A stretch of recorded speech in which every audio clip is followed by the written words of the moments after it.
Yeah. So we're happy to be here, and we're brought to you by Nutrien Ag, the Vet Group, Roma, Britnell and Gleesons Real Estate, who bring our game day to us each week and obviously throwing their support behind our little half an hour of football and netball. As per usual, we're going to have our two coaches join us. We've got a big scoop this week. Liam has sat down with League President Kylie Murphy. It was announced at the end of the year she will be stepping down. And then we're going to have the post-game speech. You're up. I've got a lot to... I've got a lot of work to do to catch yours. Yours was excellent last show. Bring back the torp, but hopefully mine goes okay. I have actually put some thought into it, but who knows? We'll wait and see. Speaking of bringing back the torp, shout out to Neil Kelly who reached out on the weekend. Obviously we saw him play in the reserves versus Allansford for Cloranura, and during the coverage we gave him a shout out because he unleashed said torp from full back. How good's that? And if anyone was going to do it, it would have been Ned. Absolutely. And he there said, should be more of it. Like, hopefully we can get build a bit of a viewership, and the players actually watch us and start heeding our advice when it comes to torps, snaps, dribbles, speckies, and all the stuff that we'd like to see. All the things that upset Paul and make Paul happy at the same time. Correct. So, and I've got another post-game one, but I just thought I'd go with this one tonight. But anyway, it is what it is. Excellent. Well, I suppose 2 weeks ago we went out to Noranda and watched a cracking game of football out there. It was a magnificent game of football against two of the league's best sides in the past couple of years, and they flexed their muscles. Noranda were thereabouts, but in the end, I think Merivale's fitness got them over the line. Losing Jack Primmer in his first contest, which was a minute into the game, there were a rotation down Noranda, so that probably hurt them, and their conduit between forward and back. So yeah, it was a big hit on Jack, and talking to Jack, I reached out to him Monday last week just to see how he was going, and he pretty much said that he was done. Which it's a loss to football. And it is a loss to football. You never want to see anyone. No, that's like right. That. And it was an innocuous incident, but then when you see it again in slow motion, I didn't realise Jack was actually pointing to the goals until just then. So he's lucky that he's not badly damaged, but he did have pins and needles and things like that, but he still had feeling in his legs. But yeah, to lose a great player, I think hopefully he's not lost to the game of football because he's very knowledgeable. I give him a nice pump up at the start of the game that he would be a really good coach to young junior footballers coming on and coming through the ranks who play key position on what it takes to be a good key position forward, how hard you have to work, how you have to keep presenting all the time. You may not get it, and that's what it boils down to. Kids nowadays want to get the ball every time, but that's not how it works. You've got to keep presenting, and then sooner or later you'll get the ball, and if the team knows you're in the right position all the time. So hopefully he's not lost to the game of football. No, absolutely not. So I thought we'll send our thoughts out to Jack there because, yeah, it wasn't a great incident. It wasn't a great incident, and Barnsley's a hard player, but he wouldn't have intended to do any damage. He just would have been going for the contest. Absolutely. For sure, and obviously he misses 5 weeks for it, which is, it might be a fraction on the harsh side, but we're better, smarter people than us have made that decision. So they do have a nice matrix there, I know they work off. Yeah, okay. So. Yeah. On the brighter side, we saw something that pleased you on the weekend. It's good, obviously pleased our guest later on, but Tim Nowell will be very happy that Robbie Hare kicked an absolute bag on the weekend again. Well, he's now 20 goals in front of the next bloke. We were on Robbie Hare goal watch for the day, and I think I said he would get 13 to get up to 80, but he was too short. Too short. So I'm a bit off. Till he missed. Well, he did miss a soda directly in front from 25 metres out, so he probably should have got 12-1, but 11-2. And you'll see on the screen now, like he slotted a couple in from tight angles wind helping, or wind actually probably making the kick more difficult than what it actually was. Would have been a good win for a left footer there on Saturday. Off the top of my head, I think both teams probably kicked about at 50% for the day anyway. Laura kicked 8-8. Yeah, so they've had 16 scoring shots, so they're 50-50. And in the end, I think Allansford probably got a few. We were, of course, upset. We were, of course, upset with the lack of enthusiasm behind the goals from big Matt White out there. That's it. It would have been nice to see David Roden worm or a backflip by the mattress, but he's actually got pretty good finger technique. There's no thumbs or that. I would have settled for a David Roden smile from the big man. David Roden smile would have been nice, but no, it was a good game of football. Calora toiled hard all day. They didn't put the cue in the rack or give up the ghost, so they're going to be all right when they get a few senior players into the mix again. Speaking of good men and good supporters of local footy, his Nutrien Ag and his Allansford senior coach were joined tonight by Tim Nowell. Thanks for joining us, Tim. How you going, Thanks, gentlemen. Thanks for having me. It's a pleasure, mate. Sitting second on the ladder, mate, having only dropped one game. Got to be happy with the start to your season.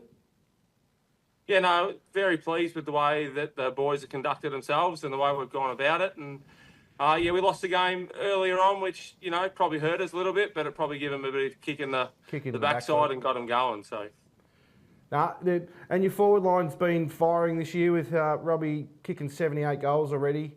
But also strong support with a couple of new players in Charlie Grist I think he's got 36, and Roni Jamison, and then you've got a few others like Charlie Hoffman, Kay Gordon, who's sneaking forward and getting a couple, and Cooper Day playing his role leading up at centre forward. So what's been the key to the attacking balance? Well, like last year we probably were a little bit predictable going forward with just Robbie there. Charlie Grist, obviously a very good lead up forward, very good set shot at goal. We've got Cooper Hoffman, as you mentioned. Like Cooper Hoffman's been a really good pickup for us, and like he'll just pop up and kick 3 or 4 in a game. Kay Gordon, Coop Day, it's a new role for Coop Day, centre half forward. He's an on-baller, and he's it's taking him up until now. He's starting to play some really good and consistent football at centre half forward. So. Yeah, look, it's been good. There's obviously games like on the weekend where we can isolate Robbie a little bit and just go directly to him. But there's going to be games where, we'll have hopefully 8 or 9 goal scorers. Yeah. Well, obviously, we've seen Robbie's been kicking the bag still. He's kicked what did you say, 78? He's kicked 78. 78. Yeah. But he's also brought his teammates into the game more so. Do you think that's because Gristy came with that label of being a goal kicker himself? Yeah, 100%. And like Rob and I sat down at the start of the year, and like as much as people, won't believe it, but like Rob wants a premiership, more than anything, or be, a lot more successful in finals. So, Rob and I had a conversation earlier today about, people, 100 goals or winning a grand final. I know which one he'd rather get. And like this year, we've seen him pass off a lot more football than normal, and shepherd a few through, and get got to shepherd Rani's through. Yeah, he could have shepherded ones through on Saturday, but no, like he's your focal point, and he's very good at what he does. So, and I'm assuming, I haven't seen training, but I'm assuming he puts a bit of work in after training on his goal kicking. I just assume, just by the way his routine, it doesn't vary from kick to kick. So he's put some time in over the course of his career. Yeah, look, we put a little bit of time into it. Like a lot of our training drills on a Thursday night, we have him leading up at the football. Him, Charlie Grist, a couple of other young lads we have just as those lead up forwards, and we've got enough footballs, got the net now, so we allow them to go back and get in their routines and kick goals. So yeah, look, it's definitely helped. So yeah, no, good. And like Rani Jamison, I think over the next few weeks and going into finals, you'll see another level of him come out as well. So. Yeah. Your back line seems to be holding up really well with the Brads, Edge and Bull. Yeah, and look, some of those games, where we have conceded those goals, like they'll probably tell you, it's just they've let a few easy ones go through. So, look, we've got a very, very strong back 6. We've probably got a back 8 now. Like, we've got a couple of blokes playing in the reserves that can come and slip into that back line. So, yeah, I'm really been really impressed. Like Bradley Edge is having, an absolute outstanding year. Same as Drakey. He's been, pivotal down back at centre half back. And, obviously with Edge and Mungine giving us a run off our half back line. And then you go that step back again with Bull, Benny Lee and Kirky. They've gelled together. They've played they're probably the group that have played the most football together down there over the last 2 years. And, we've taken Norm out the last couple of weeks and given him a run forward and just to try a few different things as well. So, we've got a fair bit of flexibility in our side at the moment. Because obviously Saturday we noticed Norm started in the midfield with Aidan Gordon, who's one of your prime movers through the midfield. Is that just to get a bit of variance in Arsenal in the middle, I suppose? Yeah, and look, on Saturday we tried a few different things. Again, you've got to, I think now leading into finals, if we're going to try stuff, we sort of need to try it without trying to jeopardise the game too much. Yeah. Just to give us, a few little moves up our sleeve come finals time. Absolutely, and a few selection headaches. Obviously, like you just said, Norm can pretty much play anywhere, and he will tell you that too, no doubt. We hear it all the time. Under-18 players have been very handy too when you've brought them in. We saw Lockie Ray kick his 4 goals on debut last week. So you've got plenty of coverage there even down at the under-18 level, mate. Yeah, look, Lockie Ray, that was, for someone to come in and play the first game of senior football at 16, kick 4 goals, and he come in on Saturday, he didn't get as much game time on Saturday, but when he come on, he made an impact straight away. And then, you've got the Draffin boys, like Levi's pretty handy around goal. Harry Van Roy, he's played a fair bit of senior football this year. And, and I suppose from a club perspective, that's something even myself personally have taken on board over the last, 6-7 years, is to make sure we've got those young lads coming through and they're getting their opportunities to play senior football. Yeah, and it's only going to hold the club in good stead, so as well for future. So your midfield depth has really stood out to me in the games that we've broadcast, especially with the inclusion of Jonah Maher 5 rounds into the season. Has his arrival and his effect on the group been? He had an instant effect on the group, especially that Merivale game when I think it was in the first 5 minutes. He just come in from nowhere and just made pretty solid body contact. And I think he just set the tone. That's who I am. That's what I'm about. And yeah, he's been really, really good. And I think it's just lifted our on-ball group a little bit. Jonah, we know he's a bull. He'll get in, he'll crack in, he'll have a dip on ball. But we played him forward last week, and he's actually quite dangerous forward as well. So again, you bring someone in as a set on baller, but he can actually go forward, take a good mark, and kick a goal. So the boys love having him around, and the group itself it's all gelled together, and it's a very good bunch of young men to be around. No, well, you're going in the right way. It's going to be interesting to see how the rest of the season plays out, Timmy. Yeah, no, look, it's, as I said to the boys on Saturday after the win against Calora, the real work only starts now after the bye, and, everyone else is getting better. So, we have to step up. We're not backing our training off, over the next 2 weeks. We're actually going to step it up and just make sure that, we're prepared for, what's going to get put in front of us over the next 5-6 weeks. Excellent. Well, a strong Allansford's great for the District League, and we've been really loving the footy you've been playing. And thank you very much for taking time out of your night tonight joining us, Tim. Can see you halfway through a gym session there, so we'll let you get back to that. And good luck for the rest of the year. All right, thanks for having me again. Thanks, gentlemen. Fantastic. Great insight there from Tim. It was a very good insight into Timmy. He was very, very astute coach. He's got his club humming along nicely. Absolutely, and puts in, I think, his Monday night training sessions have been fantastic for the group. I know gets footballers and netballers combined, so it's really getting he's producing a one-club feel there. Yeah, at the well, moment. and that's what you want. It's a one in, all in, isn't it? Speaking of that, and where Allansford are currently sitting, we're going to go ahead and have a look at the ladder as it stands. Better put my eyes on here. Put your eyes on, Paul, because it's on the screen and on your bit of paper. It is on my bit of paper because I can't see them with the glasses on, and I've got some notes written down. So first, Merivale, 48 points. Allansford, 48, about the same. Exactly the same, in fact. Exactly the same. One game loss, one loss each. Yep. I think Merivale was beaten by Allansford, and Allansford was beat by Gleesons. Yes. But they've skipped away from the the third and fourth teams in Creek and Noranda. Creek's on 46 with that drop game to Noranda last week. Noranda, with the win, they're only a game behind plus percentage. So coming weeks, obviously Creek play after the bye. They've got Old Collegians away, which is a danger game for Creek.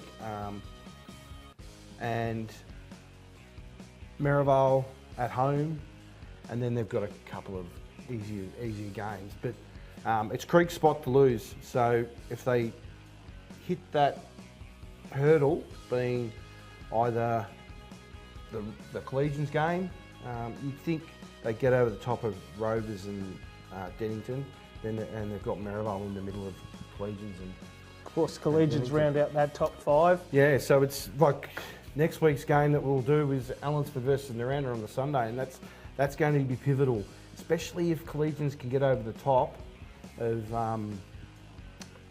Creek. Noranda's run home is Allansford, South Rovers, Timboon and Calora, so they're going to probably win 3 or 4, potentially 4 or 4.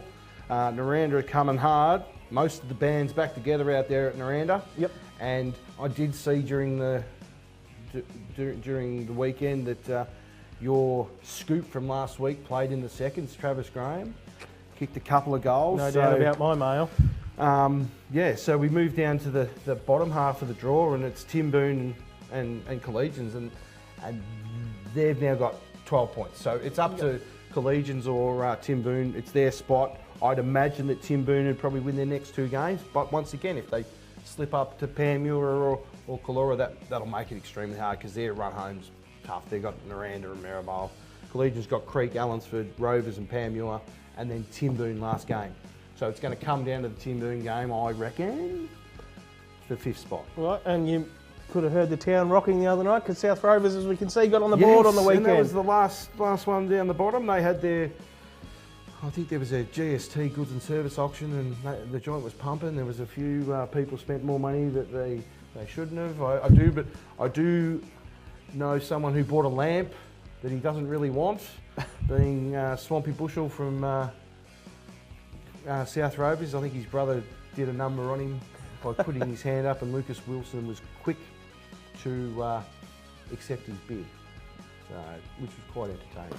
Oh, excellent. So now we've recapped that letter. We're going to head on and going to have a quick listen to Fitzy's sit down with League President Kylie Murphy, who's obviously stepping down. Which will be a really good insight into the goings on in the league and the efforts that Kylie's done over the past few years that she's been in charge. Well, I'm just hoping she'll still park next to the Fitz media van on Saturdays and give us updates from around the ground, because last year I was terrible at it. Oh, really? Yeah, no. She used to sit there and pass me the results from around the ground. The scores. Yeah. Well, there is an option for the post-game speech. That could well be. So we might keep that on the back burner. You don't do a job like League President just to walk away from footy completely, hopefully. No, that's true too. So that's another bugbear of live scoring. So at this day and age, but we might leave that for the post-game speech. So here it is with his interviewing finest. He's Michael Parkinson, he's telling us, of the Bush. Liam and Kylie Murphy. Kylie Murphy, outgoing Warrnambool District Football Netball League President. That sounds weird.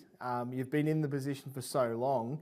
How did you come to the decision to I guess, park this chapter and move on to another one? It's a hard decision to make, but I think after 6 years as president and the overall 17 years, I just felt that I need to give someone else a go and bring in their ideas and opinions and and help the league to go further as well. Got a little bit emotional when you did. finally said it's probably the first time you've actually spoken about this. But when you say it was a hard decision, what made it so hard for you? Because I love it. I love football. I love netball. I was brought up with it all, but it's more the community. Just going out, and there's so many people that I've met over the years that I'll miss it, definitely. So obviously announced to the board a few weeks ago now that you were going to do it, and then the clubs a fortnight or so ago. Yeah. How did they all take it? Yeah, I think some of them were quite shocked. I think some of them wanted me to stay on a little bit longer or didn't see me going, but I think it's time. 17 years, that's a long time in any position, board, life. Yeah. In those 17 years, the Warrnambool and District Football Netball League's evolved so much, hasn't it? Oh, it has grown so much. A few extra grades with juniors, and then the senior competition, I think, has grown so much as well. Oh, and juniors, but yeah, the whole competition and the league, I think, has grown a lot. The other one that I think would probably be among the challenges is the growing pressure as far as numbers are concerned, not just in the Warrnambool and District Football Netball League, but community sport in general. There's so many more choices out there. There's so many different places for juniors to go and play. How is that?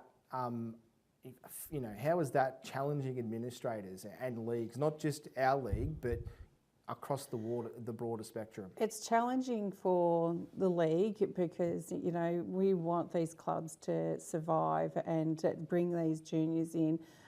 With the junior clubs, the clubs trying to keep those juniors, we've got to work hard, and just seeing that slowly over the years, just numbers going down over the years. It's sad, but we are trying to work out at the moment with our junior structural that we get all our numbers in. There were surveys that have gone out. The clubs have done surveys. We'll have a workshop in another few weeks that hopefully we can bring things together and match it all up so we can see, okay, where can we improve more in ourselves as a league, but also at club level as well. Big question that it's getting thrown around a lot, obviously with junior numbers and things like that, is the Southwest region becoming too small for so many different leagues? Do you feel like there is a place, just your opinion, and I know it's a really broad subject, but do you think there is a place for a Hampden League, a Warrnambool and District Football Netball League, a Southwest District Football Netball League, a Mindanera Football Netball League, or do you think that needs to be looked at? I know Chris O'Connor's done a lot of work on a blueprint, if you like, about how a region might look with amalgamations and promotion and relegation. Where do you see it? Me personally, I think we can survive. I think we can survive. But also when you look at Warrnambool itself, how many teams are inside Warrnambool? So to share all those players from juniors right up to seniors, there could be a look. There could be a look where there's probably too many in Warrnambool, but I don't want to take it out of Warrnambool. I love Warrnambool, and I think if we can work it out that it works, then I'd love to keep all four to stay, all four leagues. What are some things that really stand out for you that are pretty exciting, and some things you've been able to be a part of? Look, there's a lot of things that are highlighted. In the last couple of years, trying to get the interleague back up with the football. The Netball Association, the girls have done well carrying on with all their association teams. I think that's a positive for our league to show at the talent that the juniors have got. There's so many other and player milestones too. There's so many people out there with milestones. Goal kicking to number of games, people that will achieve so much to even get a life membership. So there's so many highlights that that have happened during the league. The thing that I love about the Warrnambool District Football Netball League for mine is the grassroots nature of it. Yeah. You know, we're a rural community, and a lot of the clubs involved in the Warrnambool District Football Netball League are the lifeblood of that particular community. You look at the likes of your Mirandas, Pam Ewers, even up to Kalora-Nurit. You know, obviously, you know, we've come from a part where there was so many different football clubs around the journey, but, you know, the core of the Warrnambool District Football Netball League still is those rural farming communities, isn't it? It is. It's a lot, and you need those community, not just outside, but in town. You need those volunteers, and you need that community to help run those football netball clubs, and the passion that they have to do it every day, every Saturday, Thursday, the time and effort that they put in that I've seen over the years is just amazing, and I hope they can all continue on with the passion that they bring to the league. How are you, someone that's been on the board for a long time, going to just sort of rest on your laurels a little bit and just go, I'm going to step away? How does someone like you do that? It's going to be very, very hard. Shane says, come on, let's get the caravan. It might be just getting in the caravan every weekend and going. But I'm hoping I've still got friends and I've got family that will stick around. How is the board placed? You had some new faces this year that come on board. Yeah, we've got. Is there a bit of interest around there to be able to, I guess, you know, keep building on what you've done so far? Yeah, so there's myself and Georgia Harrison as Vice President, and then we've got Colin McLaren, then Josh McMahon, Larissa Barclay, and Anna Sanderson, and Dan Kelly. So I think there's a few of them there that could, definitely step up. Georgia's Vice President, so hopefully she will. Just before we wrap up, I need to quickly ask about the introduction to the live streaming, and this year we've tried to introduce the netball a little bit more. How's it been received out there? And I'm asking just as an interested party, has it been a really good move? I think so. Like I think you and I have worked at. That's probably one proud thing I could mention, that you and I have tried to work on it for the last probably 3-4 years. Maybe 4, yeah. Yeah, 4 years, and we've got the football up and going, and this year at netball, and I think people are loving it, especially with the netball. The netballers are loving it. Comes back to the grassroots for me. You know, yes, we're from a broadcast company perspective, we're a commercial body, and we want the product to be polished to give everyday people a chance to, you know, almost commentate like from a perspective of you're sitting on the hill. You know, bit of lightheartedness, that's right. A bit of friendly banter, and I think for me, that's what I love, and that's why I love the Warrnambool District Football Netball League. Yeah. I'm sad to see you go. I'm sure there's a lot of people that are sad to see you go as well. I know you will be around in some way, shape or form. Oh, well, I'm still around till the AGM. So yes, I know. You're not going yet. Not going yet. Yeah, But I will be around at some game, no doubt. Hopefully my daughter still keeps playing, and then I'll be able to go and watch, and the grandkids will start soon, so I'll be around. I'm looking forward to it. I'm looking forward to the next chapter. Yeah. Maybe some commentary for you. I don't know. I'm very nervous doing interviews, so why would I do commentary? No. It's only you and me talking. No one's watching this. I think you'll be able to do something no matter what you do. But thank you very much for coming and having a chat to me about it. Yeah. Long live the Warrnambool District Football Netball League. Definitely. Thank you. Well, thanks for that great chat there, Liam. Obviously, Kylie's someone that's done a lot for the league. We're going to go to a break, and when we come back, we're going to have Dennington A-grade coach Jess Haberfield. You're watching the Selectors.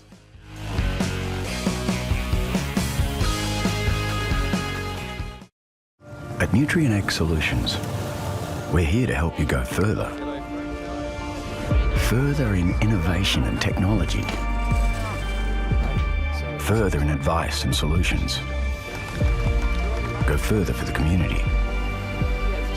In sustainability. And for the future of our industry. With Nutrien Ag Solutions, there's no limit to how far your business can go. Hi, it's Rob from the Vet Group.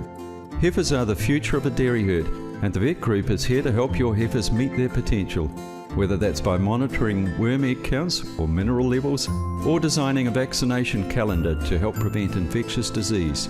Our techs and vets can make things easier for you on farm by weighing heifers, assisting in synchrony programs, and teat sealing heifers to prevent mastitis at calving. The Vet Group, making herd care easy. If you're buying or selling a home, Gleeson Real Estate are here to help. The hard-working team at Gleeson are happy to support you right through the buying and selling process. Gleeson Real Estate, friendly faces, expert local knowledge. Hi, I'm Roma, Britnell, and I'm your local Member of State Parliament. Together we can make the South West Coast an even better place to live. But I need you to let me know what's important to you. Only then can I truly understand your aspirations and be the best representative for you. Feel free to drop into my office and share your thoughts with me. I'm also online at romabritnell.com.au or catch me on social media. I'm here to work for you. Let's make it happen and let's make a difference. SHB Lending's Tony White has developed his customer-first approach over 30 years in the banking and finance industry. That experience allows Tony to provide valuable insights to his clients. Tony is passionate about seeing his clients achieve financial success. SHB Lending helps you manage financial arrangements, guiding you through key life moments. If you're thinking finance, it's simple. Think Tony White, SHB Lending.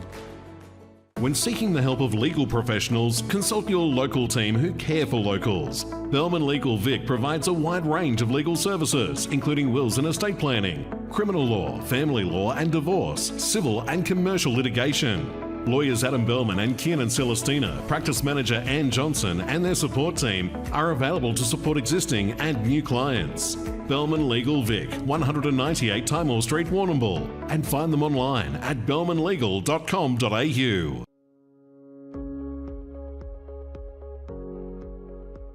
10 Questions, proudly supported by the Southwest Academy of Sports Apex program. No, not a good dancer at all. I like to think I am. It's been a while since I've had a drink, but normally when I drink I think I'm alright. I'm a water person. Like, I'm all about the water, so if I do have something different, it's probably just a Coke Zero. The love of the sport. I've been playing since I was about 10, so it's a good few decades of playing netball, and it's my thing, it's my passion, yeah.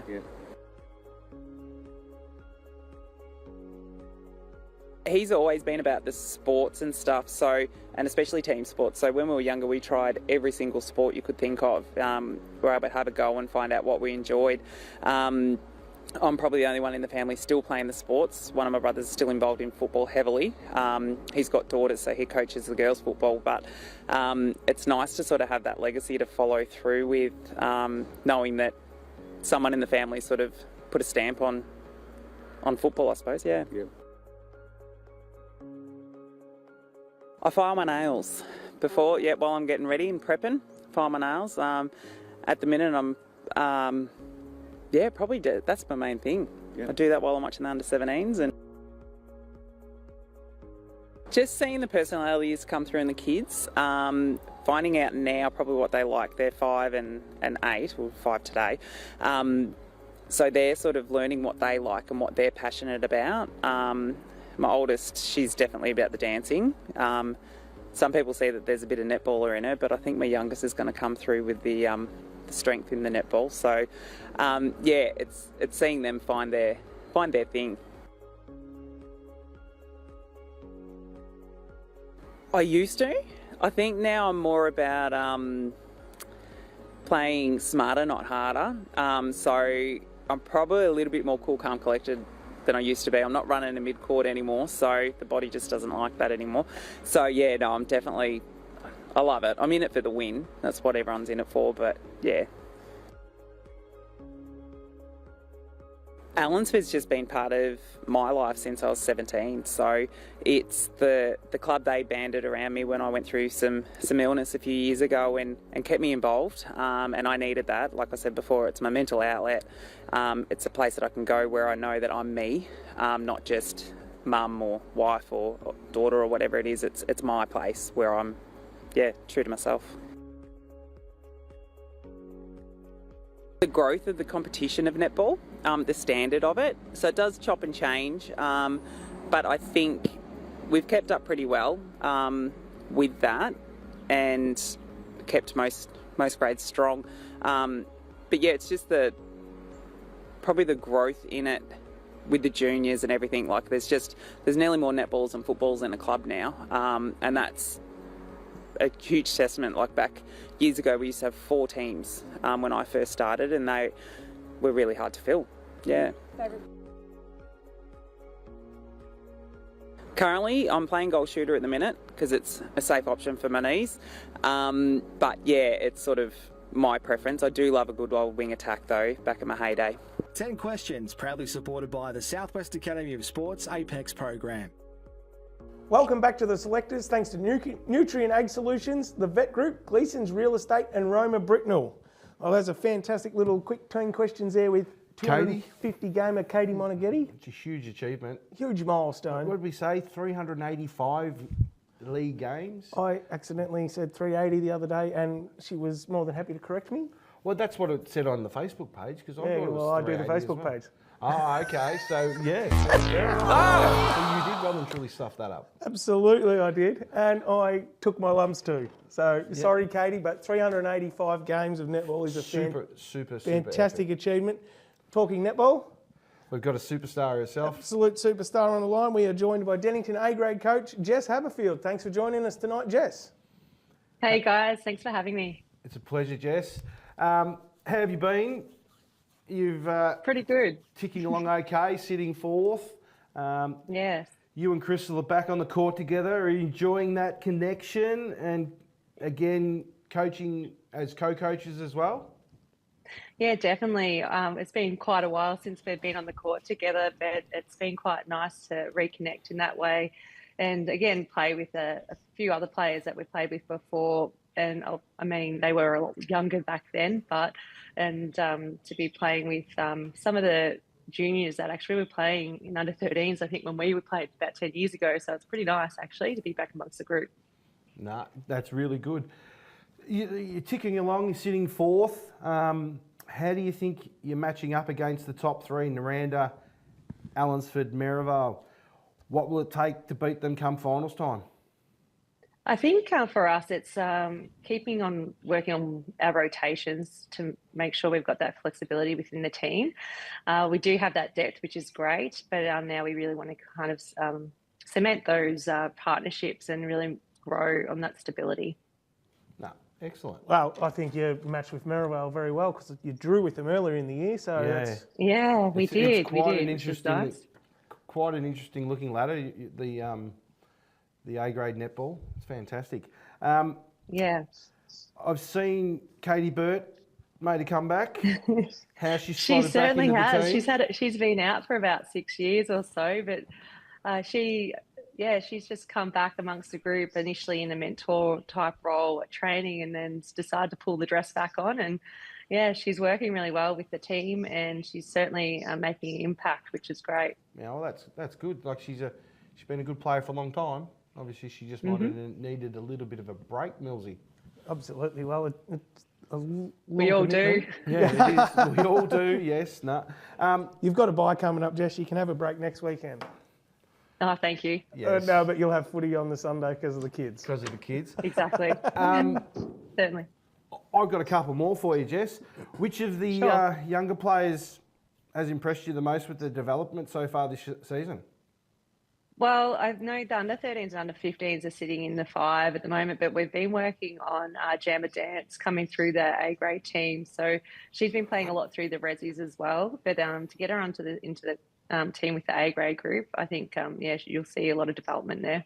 No, excellent. Well, it's all about developing the juniors to come through to build the team up over the course of years to come. So, how are the other teams in the clubs going? You mentioned just briefly then the 13s and 15s. What about A reserve and B grade and the Yeah, the so other juniors? B grade sitting about 8th, and I know the Resi's they're sitting about 7th, but they've definitely got the opportunity to get in that 5, which is nice, and 17 sitting about 8th as well. So the juniors are like the young juniors are definitely showing a lot of promise, and we're just going to see those come up through the ranks, which will be great as well. And have we seen, we saw Ruby Wright out with the broken arm. Where's she at? Is she back or still out? Or because I tried to find the results, but I cannot use Netball Connect to save myself. So. That's terrible, fair. isn't it? No, well, with Ruby, she's actually had a hand. She told me this because I said it wrong in the standard, I think. But she's actually hurt her hand, but she'll be back for the Merivale game as long as it gets clearance, obviously, by the medical professionals, but hopefully Merivale, which is our next game. I'll ask you a question, Jess. We're thinking of introducing a netball correspondent. Have we got any names that we could throw around? I reckon there was one Friday night that we spoke with. Would be really good. Are we going to throw her under the bus or not? I think you better, because you might recall it better than me. Yeah, well, what about Sarah Madden? She'd be really good, wouldn't she? 100%. I did dob her in, try to get her on to do the correspondence for when Fitzmedia televised the South Rovers Dennington game, but she was unavailable that day, but I think she'd be fantastic. She'd be fantastic, yeah, for sure. So we've got a bit of time up our sleeve between you and me, Jess. I think we can wrangle her in to give us some special comments come finals time, or even come on the show. Absolutely. Yeah, I think so. She won't be able to say no when we just pester her. Yeah, we'll just annoy her. Exactly. Because it's... Millsy, you know her just as well too. So. Former housemate. Oh, really? Yeah, lived with well, her there you go. Well, a little bit. So, yeah, she's got no chance to say no. Well, and truly, she's been thrown under the bus, and if she doesn't, it'll be very disappointing. So, obviously, just 4th, one game, you'd really be aiming for that 3rd spot in the double chance, wouldn't you, this year? 100%. Look, our first aim at the start of the season was to make the 5, because they had the last few seasons they'd landed outside the 5. So we're really happy that we've seemed to have reached that goal at this point. But now, looking ahead to get that 2nd chance, that would be great. We've obviously had our game against Noranda, which we didn't get the win there, but coming up against Merivale and then Allansford, that'll be really, really a good test for us. I'm just looking at the ladder and the next 4 games, and obviously next weekend's next game you play is Noranda. I reckon it. Merivale, I think. Merivale. Sorry, I got a bit of lost there, but there's 4 points between the two. As you said earlier, there was a draw last time you met, so. And the percentage, so you're going to have to beat Merivale. And then you've got Allansford in 3 games time, but they've got a really tough run. They play Noranda, Old Collegians, Merivale, and then Dennington as well. So they're under the pump. Like, they're sitting 2nd now, but they could quite comfortably drop to 4th. So it's going to be anyone's game for that top 2 and 3 spots. The bottom half of the ladder is just as intriguing. Yeah, there's a lot competing for that 5th spot in that 5. Like there's 4 points between 5th and 10th. So we look on the screen now, and it's Pam, you're on 12 points on the bottom. So you girls at Dennington will be playing finals. It's just a matter of where you will finish, which is great. Exactly. First year as coach. So well done to you and Crystal. Absolutely. Thank you very much. Well, thank you very much for giving us your time tonight, Jess. And no worries. Good luck guys. for the rest of the year. And I'd say enjoy your bye, but I'll see you at bright and early Sunday morning at the junior football. Yep. Definitely. See you, Jess. Thanks for your time, bud. Thank you. Bye. So, very, very handy player, Jess, and more than happy for her to throw Sarah Madden under the bus, so we'll definitely follow that up. I can't. Picked them both up for dinner, after dinner on Friday night, and I did say to Jess with a wink, have you got we're looking for a special comments for the finalists. Have you got anyone in mind? Do you think Sarah Madden would be a good... Oh, sorry, Sarah, I didn't realise you were in the back of the car. So we sort of put Sarah... I did. on the spot because she's a very knowledgeable person when it comes to netball as well. Absolutely. Righto. Well, that's football and netball done. Now the most important part of the show, the post-game speech. Bloody men, fair dinkum. Everybody can't have it free running all the time, can they? It'd be beautiful if we could go out and away we go. You've got yourself 1 minute to have a crack at So I'm doing it, am I? You're doing it this week. Okay. I had my turn last week. As I said, You've got your turn this week. I got what I wished for, so You who did. knows? You may get your way, but... Well, fingers crossed. It'd be nice if I did get my way. It is your time to shine, Paul Walker. You have 1 minute and your time starts now. For those that have been tuning in to Saturday's broadcast, you might have noticed a young up-and-coming boundary umpire making waves. Not for just his sporting prowess, but for something more iconic, his mullet. Ladies and gentlemen, let me introduce you to Connor Ryan, a sportsman, a leader, the proud owner of one of the most gracious mullets you'll ever lay your eyes on. It's long, it's flowing, it's red, it's absolutely majestic. Now, Connor recently reached a huge milestone, being elected school captain. A fantastic effort in itself, testament to the young man he is. But as part of his campaign, Connor made a bold promise. One that may have been to his school, possibly more likely to mum and dad. If he became school captain, he'd cut the mullet off. Now, Connor, let me be real with you. You won't be the first person to make a promise in the heat of a campaign. History are full of leaders making bold predictions, then conveniently forget them once they're elected. I'm saying you should be that kind of politician, but this is the one promise you should be breaking. As a former mullet-wearing teenager myself, now sadly bald, I say this with every frolic of nostalgia I have left. Don't do it, mate. That mullet is a gift to you, to us, to the nation. So today, I'm launching a campaign in honour. #keep the mullet. And if the scissors have already done their worst, #grow the mullet. Connor, the choice is yours. But whatever you decide, know that your mullet has already made history. Well done. Well, it went for about 3.5 minutes by my clock, but that was fantastic. I have not seen you as passionate about anything, Paul. Oh, it's fantastic. And he's actually a really, really good boundary umpire too. He's a fan. He had a full support crew there Saturday morning for the junior game he did. So does he play as well? I don't know if he plays, but I know he had a good support crew there. So was the mullet still there? The mullet was there Saturday morning. So fingers crossed. I'm hoping this is the one time my mail's wrong. Oh well, fingers crossed because he needs to keep it. It's fantastic. No district league next week. We get a bye. We get a bye. What are you going to do with a bye? I might go and chase the little white ball around somewhere. Might go and have a game of golf. Sounds like a good way to ruin a weekend to me. Yeah, well, it hasn't been. It's been a while since, but I'm a fair weather golfer. I must be honest, and must admit. But I have been invited up to the East Warrnambool 30-year reunion. Of course, the breaking news. To poke my head in, and obviously the sad breaking news where East Warrnambool are no longer. They obviously went out of the league probably 5 years ago. Yep. Maybe a fraction longer. Yeah, went into recess in 2019. In when? 2019. 2019 went into recess. And I was talking to the Premiership captain yesterday afternoon, Grant Scoble, and just sort of reminiscing about some of the players, like obviously Grant, his brother, Matt Scoble.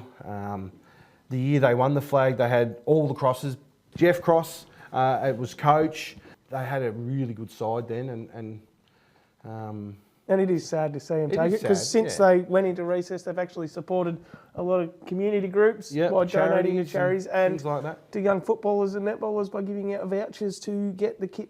It's expensive to get your kids into the game. Oh, it is an expensive sport. So it's a sad day to see someone like that fold, but and thank you for what you've done for us, East Warrnambool. Correct, and it's sad for people like the Scobles and my son Lockie played a few years as a junior. I helped Paul Butters out as a coach there for a season. with Corey McNaughton. So there is a lot of good people behind these clubs, and it's just sad to see them go. Yep. Well, on that note, that's all we've got for tonight, but don't worry, game day will return on Sunday the 20th of July. We're going to be doing the Allansford and Noranda game live from the Reed. Which will be a very pivotal game for the season, so we look forward to that one. Absolutely. Thank you all for joining us tonight, and we'll see you on July the 20th on game day.